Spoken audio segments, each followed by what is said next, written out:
something just happened where I've had this thought process for so long, and finally something happened in real life to validate the idea I had, like the notion, the reason behind why I act this way, and then I've never had something really happen to put that into physical reality and like make it concrete. So I was hanging out with my best friend, and she was like, she lives a very different lifestyle than me. In some ways, she's not crazy, she's not off the rails, but like I'm a Christian, I don't really drink at all. Maybe like a couple times. I'm 22, I just turned 22. Probably maybe 5 times in the past year I've drank, just like whatever, one White Claw, something like that.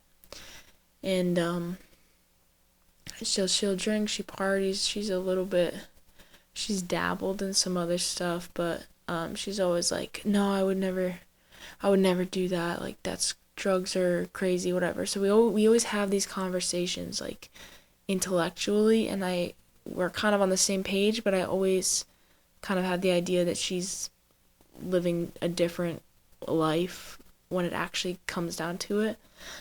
But she was like, hey, have you ever smoked pot, and do you want to? Or like, let's go on a hike. You have to at least once. You have to do it. It's just like amazing to be out in nature, whatever, because I love being outside in nature.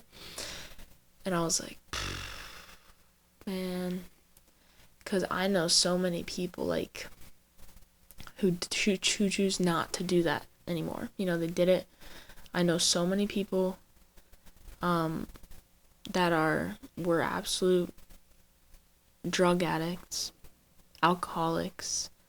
They changed their lifestyle, they're back, and they are so against any of that stuff. And that's like, I talked to a lot of them when I was turning 21. I was like, hey, like, would you mind telling me your story? Like, what do you want to tell me as someone who's turning 21? What do you want to say as someone who's turning your lifestyle around, who obviously alcohol became something bad for you?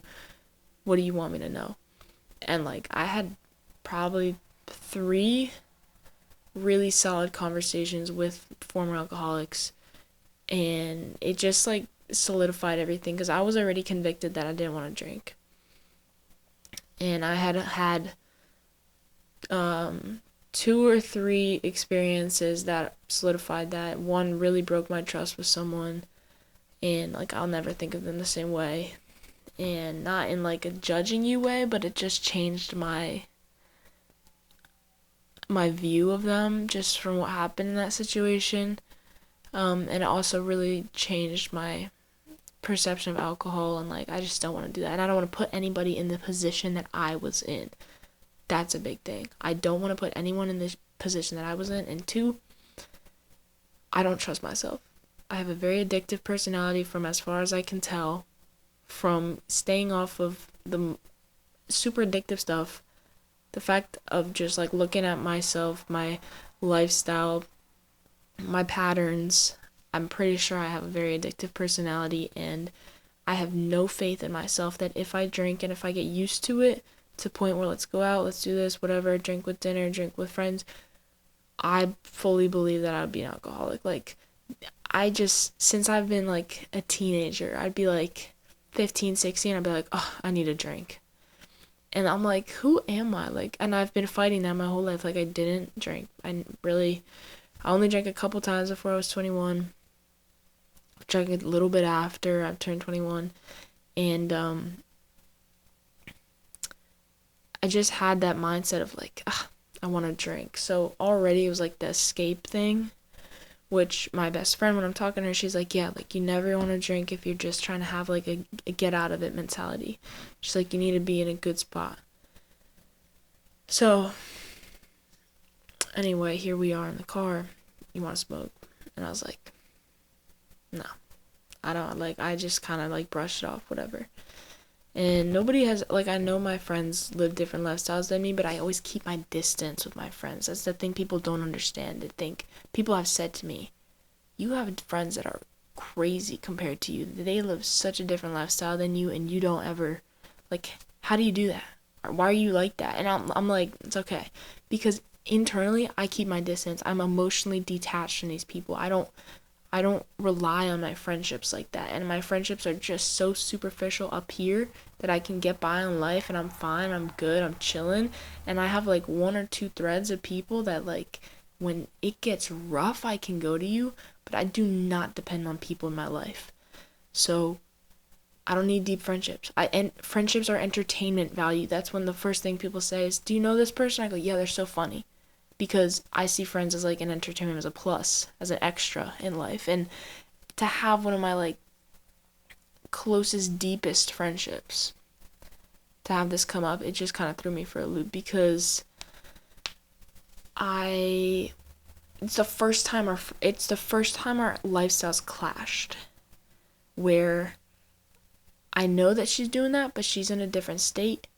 I know that she's doing that, but I'm not at that party. But now we're like in the same space. I'm like, man, now our friendship is clashing. Our lifestyle is clashing in person.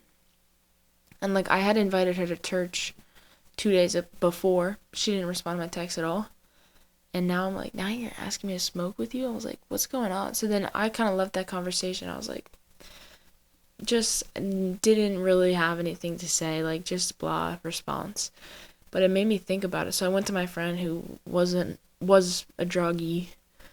I don't know if she was like an addict, but she definitely used a lot of drugs, used a lot of alcohol, and now she's like sober.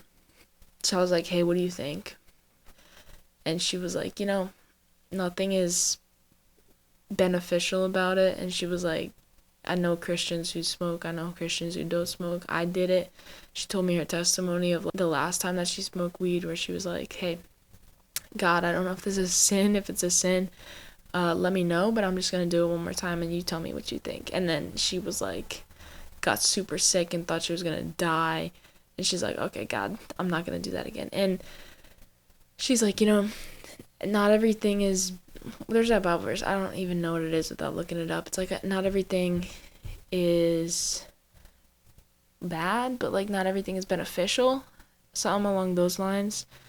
And she's like, don't start. And like, if you don't trust yourself with that either, then like, why do that? And in my mind, I keep thinking, okay, I would smoke with my friend and that's fine in that scenario. But if anybody else from my life like encountered me when I'm in that state, when I'm getting high, I would be really embarrassed.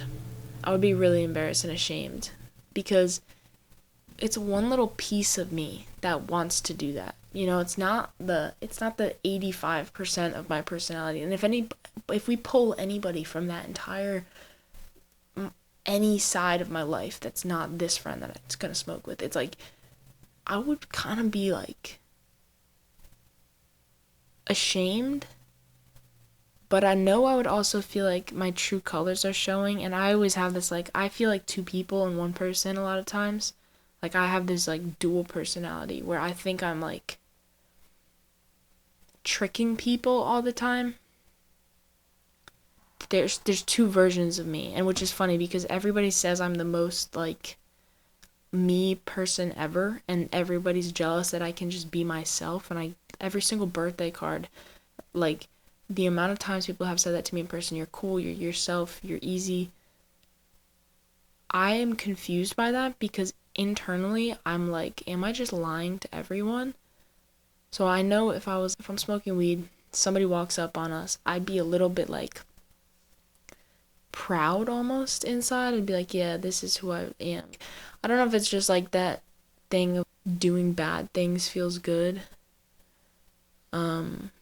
Which some people don't relate to that either, which I think is crazy, but it's like feels good to do bad things. Sorry. I'm very tired. But anyway, back to the whole thing. Our lifestyles kind of clashed for the first time. And there was no physical clash, like no verbal argument whatsoever occurred. I was like, girl, you think I'm gonna do that with you? That was kind of it. But earlier we had been talking about like where we're at in school. I just graduated and I was like, we're talking about jobs, talking about interviews. I'm teaching her to invest. I've been teaching like two of my other friends how to invest. And so I was like, dude, I'm literally teaching other people right now. Let me teach you too. So we were talking about that and like conversations about money and finances and stuff. And she had written me this amazing birthday card where she was like, I'm proud of you for this. I look up to you for that. I admire you because of this. And then like having those conversations in real life kind of solidified that, because I feel like, okay, you're looking up to me and now we're having these conversations and I'm like giving you that. We're talking about money. We're talking about finances. We're talking about the future. And that was so much continuity from her card of like what you said and what we're talking about now. And then that I'm like, bro, if you're trying to get me to drink and party and smoke with you, I'm like, this to me is really what I want to get to, is like, I live my life looking at other people so strategically. I learn from your mistakes. You make a mistake, I pay attention, and I don't copy you. If you do something well, if you're a compassionate person, I don't go, oh, they always make me feel good. I go, they're a good listener. How do you be a good listener? You're humble, you're thoughtful. And I go, oh, they're a successful person. How do you be successful? You invest. How do you invest? You need to freaking have your head on straight. You need to be smart. You need to be, like, what's the freaking word? I was just writing this in an essay just for fun. You need to have delayed gratification, right? I need to learn to save. I need to be content right now because I'm not going to buy everything that I want. I'm not going to like go on every little trend because I have this bigger view of saving for the future. It's like you have to break down the goals that you admire, and you have to break down the characteristics that you admire in other people into characteristics and goals that you can actually accomplish. And I'm looking at my friend like, you are just telling me that you admire me because I'm smart, because I put in the work at school, because I have a hard major, because I got Latin honors, because I did a science major and that's hard and you admire that. And I'm like, okay, you admire that. And what did I do to get there? I studied my butt off. And what are you doing? You don't have a good GPA? You don't study your butt off? You show up late to class? Okay. And now you're telling me you admire me because I have goals and I have aspirations and I've achieved things. Okay, you're looking at me, we're talking about jobs. I've had 5 jobs. Like, I've had a lot of jobs. I make a lot of money in my life. I'm 22. It's all hustle money. That's what I always say. I don't have salary. It's just hustle money. I've been hustling for the longest time. You admire that. And here we are.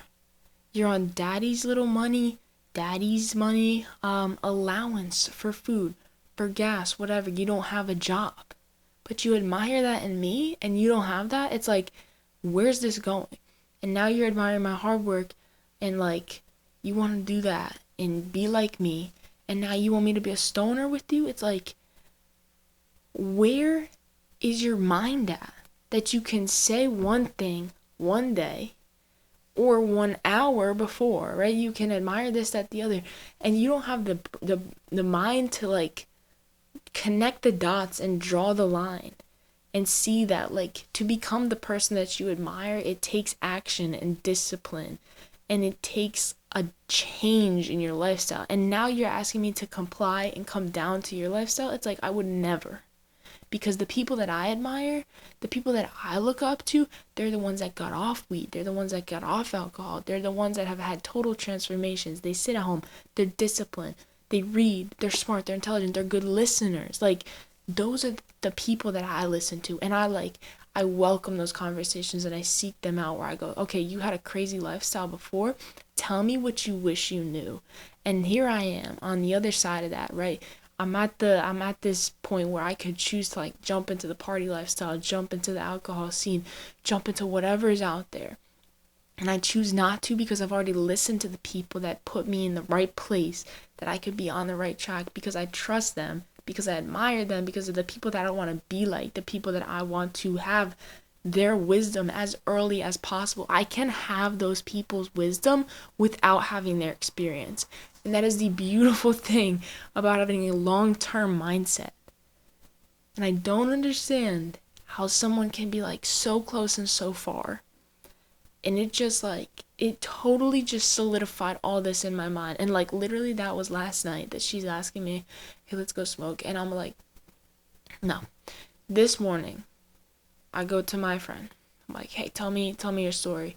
And like, she fully did. And I feel like just the fact that those people that changed their lifestyle, they're willing to share their story, that already is worth like 10,000 words. You know, like, the fact that you wish you could tell someone, that you wish you could impart your wisdom to save somebody from what you've already done, it's like, that speaks volumes. So just like having the mind to pay attention to stuff like that, to like look beyond the superficial emotion, the superficial presentation of what you're putting out into the world, right? If you're putting out like, I have money, okay, you could do that negatively or positively. Like, you could be greedy, you could be nasty and like kind of hoard your wealth or gloat it over other people, but you could also be like humble and nice and whatever about it. But either way you present, I know that there's actions underneath. Like, I'm looking at the end goal in you, and I'm trying to break that down into like the first step for me. And it just like, seeing that happen, seeing that clash, those two things collide last night, where it's like, you admire me, you want to be me, and right now our lifestyles are really like splitting up. Like, my GPA paid off, I'm gonna get job interviews, I have a lot of money in the stock market, like, I'm good, I'm successful, whatever, I'm okay, I'm smart, I read a book a week, I have good friends, like, I'm here, you're like, we're slipping away because, I hope my video's going, like, your GPA, you're fighting your GPA that you got early on. Like, you made a mistake early on, you've been fighting your GPA forever, probably not gonna come back. You don't have a job. You do your little tutor thing, but you don't have a job, and for no reason, right? The unbelievable hustle that I've had. I go to bed, I'm sore, I'm tired, I have no sleep. Like, I push myself to the limits, and I don't do that all the time, but I do that enough where if I need it, I do it, and I know I can push myself beyond so much pain. I can push beyond, like, I will succeed, I will be successful no matter what I do in this life. And like, I'm watching her and I'm like, where's your drive? Yeah, you could totally get a job. Are you kidding me? There's like endless opportunities. It's easy to get a job now. It's easy to make money. You might have to work, but the work is out there.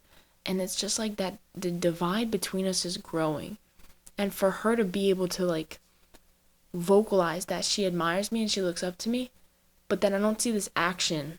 I don't see anything to back up that, like, it's not a desire, you know? It's like, oh wow, good for her, and I'm like, yeah, good for me, but like, you can be like this, you know? And I guess it's just me wanting like more for her because I don't want that lifestyle. Like, I'm trying to run from that, and I'm finally gaining on that, you know? Like, I'm far from that now, and I'm like watching my friend be caught up in that, and it's kind of rough. Like, I want her to be successful, and I think she will be, but it's just, you've lost that start.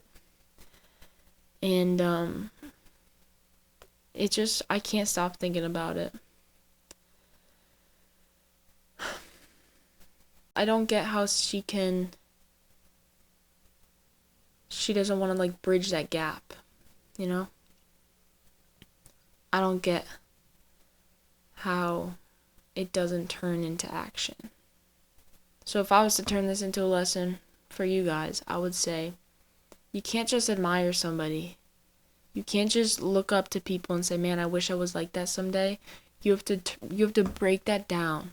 Systematically break that down into steps that you can do, into mindset shifts, into character changes.